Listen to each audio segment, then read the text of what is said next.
नमस्कार विद्यार्थी मित्रांनो, तुमचं Mpsc गायडन्समध्ये स्वागत आहे. तर आज आपण भारतीय अर्थव्यवस्था या विषयावर लेक्चर घेणार आहोत.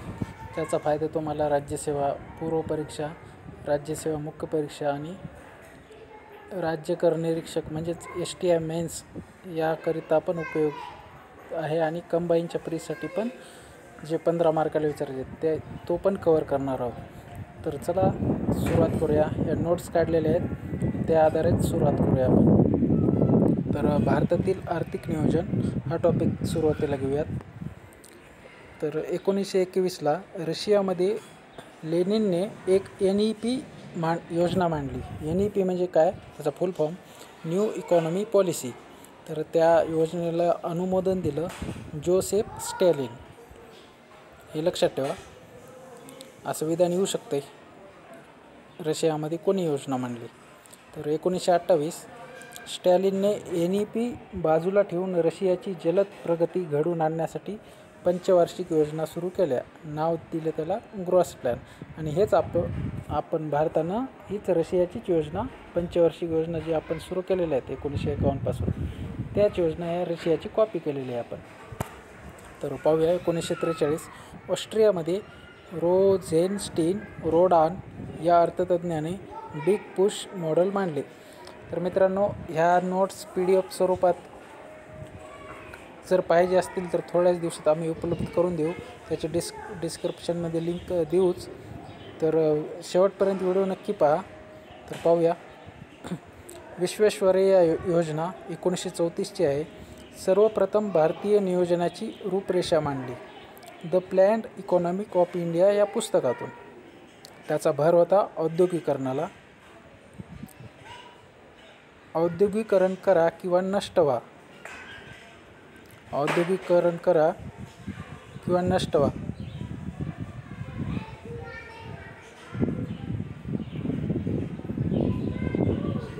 तर कृषी व्यवस्थेवर अवलंबून असणाऱ्यांची संख्या कमी होऊन त्यांचे उद्योग क्षेत्रात स्थानांतर करणे. तर दुसरी योजना पाहूया. FICCI योजना 1934चीच आहे.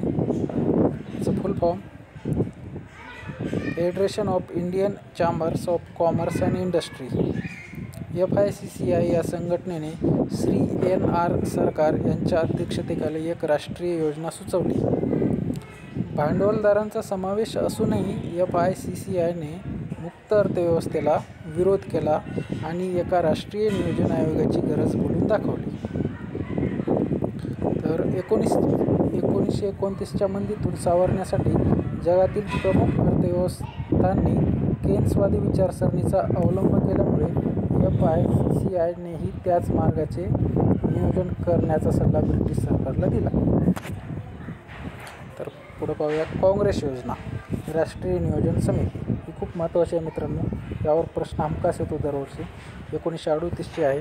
1938 राष्ट्रीय नियोजन समितीची स्थापना झाली. अध्यक्ष पंडित नेहरू होते.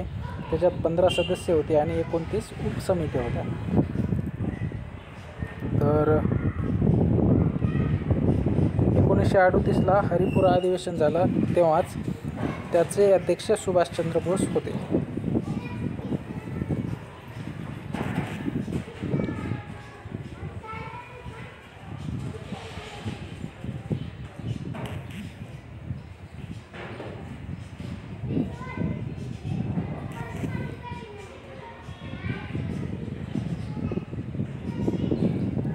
दोन मिनटं मित्रांनो, थोडं डिस्टर्ब झालं.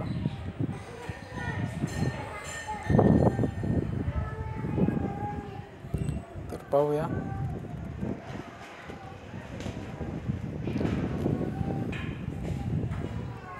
दुसरी योजना पाहूया. तर त्याच योजनेचं टॉपिक आहे. दुसऱ्या महायुद्धात राष्ट्रीय नियोजन समितीचे महत्त्व मागं पडले. नंतर 1945 नंतर समितीला पुन्हा महत्त्व प्राप्त झाले. 1950मध्ये स्थापन झालेले नियोजन आयोग याच समितीच्या आधारावर होता. राष्ट्रीय नियोजन समितीच्या आधारावर नियोजन आयोग होता. हा पॉईंट लक्षात ठेवा. तर नंतर मुंबई योजना, a plan of economic development for India 1944ची आहे. सर्वप्रथम मिश्र अर्थव्यवस्थेची संकल्पना मांडलेली आहे.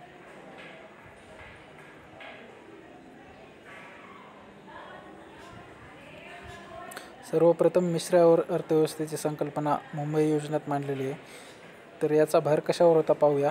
तीव्र औद्योगिकरण, जमीन सुधारणा, लघुउद्योग, व्यापार व विकासाच्या घटकांबाबत सकारात्मक दृष्टिकोन. तर गांधी योजना पाहूया. श्री नारायण अग्रवाल यांनी तयार केली. वैशिष्ट्य होते आर्थिक विकेंद्रीकरण, लक्ष ग्रामीण विकास, कुटीर व लघुउद्योग तसेच कृषी व्यवस्थेवर सर्वाधिक लक्ष होतं.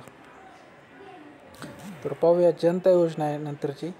मानवेंद्रनाथ रॉय जे कट्टर समाजवादी होते यांनी मांडलेली आहे. मुंबई योजनेला उत्तर म्हणून ही योजना मांडण्यात आलेली होती. जगण्यासाठी आवश्यक असणाऱ्या मूलभूत सुविधा देणारे नियोजन असावे असे या योजनेत म्हटलेलं आहे. मार्क्सवादी समाजवाद. तर भर होता कृषी उद्योगावर. तर शेवटची योजना आहे सर्वोदय योजना 1950ला मांडलेली आहे. जयप्रकाश नारायण समाजवादी यांनी मांडलेले आहे. महात्मा गांधी आणि विनोबा भावे यांच्या विचारसरणीवर आधारित होती ही योजना. भर होता कृषी क्षेत्र, लघु कुटीर उद्योग, स्वयंपूर्णता, जमीन सुधारणा, आर्थिक विकेंद्रीकरण इत्यादीवर भर होता याचा. पाहूया दुसरा. तर नियोजनाचे प्रकार आणि भारतातील नियोजन हे पाहूया. 1933मध्ये अमेरिकेत टेनेसी खोरे प्राधिकरण TVA टेनेसी व्हॅली ऑथॉरिटी स्थापन करण्यात आली. या प्राधिकरणाकडे टेनेसी खोऱ्याच्या नियोजनाची जबाबदारी देण्यात आली. टेनेसी खोरे नियोजन हे प्रादेशिक नियोजनाचे सर्वात पहिले व उत्तम उदाहरण ठरते. हा प्रश्न STI मेन्सला आलेला आहे मित्रांनो याच्यावर. तर पाहूया. भारतात प्रादेशिक नियोजन हे पूर्णपणे स्वायत्त स्वरूपाचे नसले तरी प्रादेशिक समावेशन करताना केंद्र सरकारच्या मार्गदर्शनाने योजना राबविल्या जातात. उदाहरणार्थ लक्षणग्रस्त WE लेफ्ट विंग एक्स्ट्रीम्स प्रदेशासाठीच्या योजना. तर हा नियोजन आयोग राष्ट्रीय नियोजन समितीनुसार स्थापन झालेला आहे. त्याच्यावरच आधारित आहे. तर पाहूया नियोजन आयोग. प्लॅनिंग कमिशन स्थापन झालं 15 मार्च 1950ला पंडित नेहरूंच्या अध्यक्षतेखाली. पहिली बैठक होती 28 मार्च 1950ला. तर पाहूया. भारताचे पंतप्रधान हे नियोजन आयोगाचे पदसिद्ध अध्यक्ष असतात. उपाध्यक्ष व सदस्याची नियुक्ती शासन करत असे. नियोजन आयोग हे घटनाबाह्य सल्लागार मंडळ म्हणून काम करत असे. आता हे नियोजन आयोग राहिलेलं नाही मित्रांनो, याच्या जागी नीती आयोग आलेला आहे, रिप्लेस्ड केले त्याला. तर पाहूया. राष्ट्रीय विकास परिषद 6 ऑगस्ट 1952ला स्थापना. तिचं कार्य पाहूया. आर्थिक नियोजन संतुलित आणि शीघ्रगतीने होण्यासाठी राज्यांना सहभागी करून घेणे. अध्यक्ष पंतप्रधानच असतं त्याचे पण. सदस्य पाहूया. केंद्रीय कॅबिनेट मंत्री, राज्याचे मुख्यमंत्री, केंद्रशासित प्रदेशाचे प्रशासक आणि नियोजन आयोगाचे सदस्य असे 4 सदस्य असतात. 4 सदस्य म्हणण्यापेक्षा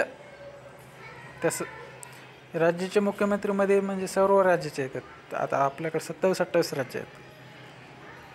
7 ऑक्टोबर 1967ला पुनर्रचना करण्यात आली व तिला देशातील विकासात्मक धोरणे ठरवणारी सर्वोच्च यंत्रणा म्हणून दर्जा दिला. ही तारीख लक्षात ठेवा, विचारू शकता आयोग. तर पाहूया तिसरा. नीती आयोग.